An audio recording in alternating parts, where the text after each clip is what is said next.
Ladies and gentlemen, I extend a hearty welcome to all of you at this conference of land reforms and land records. I specially welcome Chief Minister of Punjab, who is representing the state after a long time. I do hope that many of the problems which can be tackled only by a popular government will not become easier of solution. The governor had done a good job. Successive governors have done well.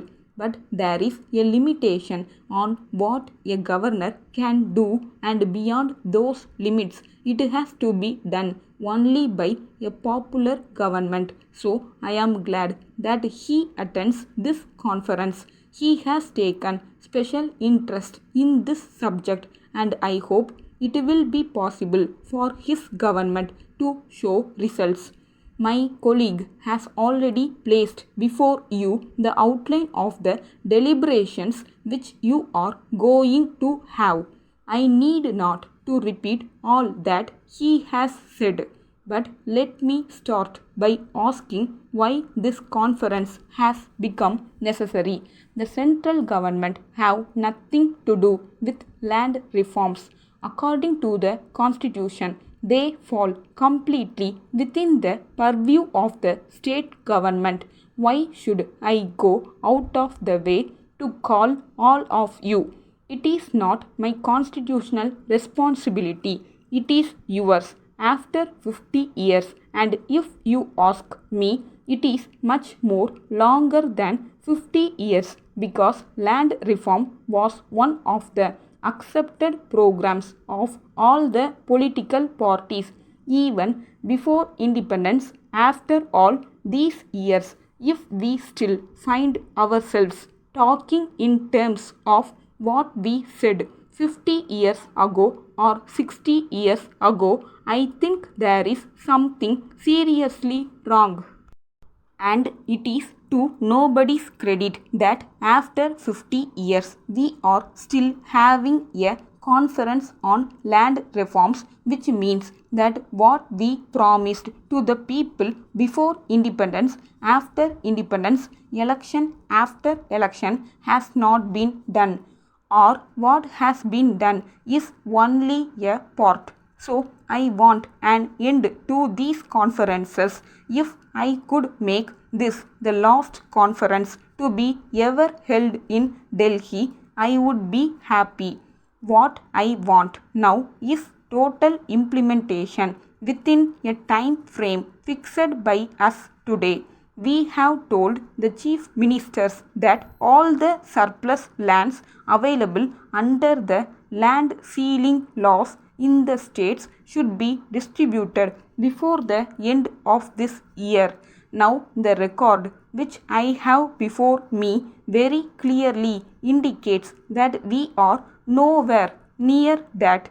It is possible that there are some special difficulties. It is possible that in some cases it may take a longer time. Then I want to know what the agrarian structure in this country is going to be ultimately. I want to know whether in a particular village all the landless has been made available, and if there are any more landless people. I am sure in every village there are going to be a lot of other landless people who have not got any land under the Land Ceiling Act. Then you will have to think of something else for them. These are all matters which I wanted to place before you today. I only want this meeting to be a business-like meeting. I have been told that you will be meeting in the afternoon of this subject again to discuss among yourselves. If you could have some way of dealing with this matter by having a committee and come up with recommendations, we can take final decisions and start implementing them immediately with utmost care and caution. Letter dated the 15th September 2006 from Raju Associates, Egmore, Chennai to Messrs. Narayana, travels Kanyakumari. Dear sirs, this has reference to the visit of our representative last week to your office to discuss about the chartering of a luxury tourist bus on permanent basis for our guests. Since our guests and visitors come from foreign countries in batches round the year, it has been decided that we have a luxury tourist bus with music and video facility on permanent basis for tours at reasonable rates, besides the fixed monthly payment to you as a renting fee. The actual expenses for petrol consumption, daily charges of drivers, attendants, etc. will be paid separately by us in addition to the above when the tours actually take place.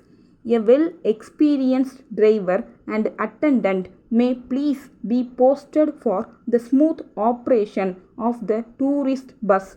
We would meet the expenses towards minor repairs unto 1000 rupees in a single package. If there are repairs to be attended to beyond this amount, it should be borne by you.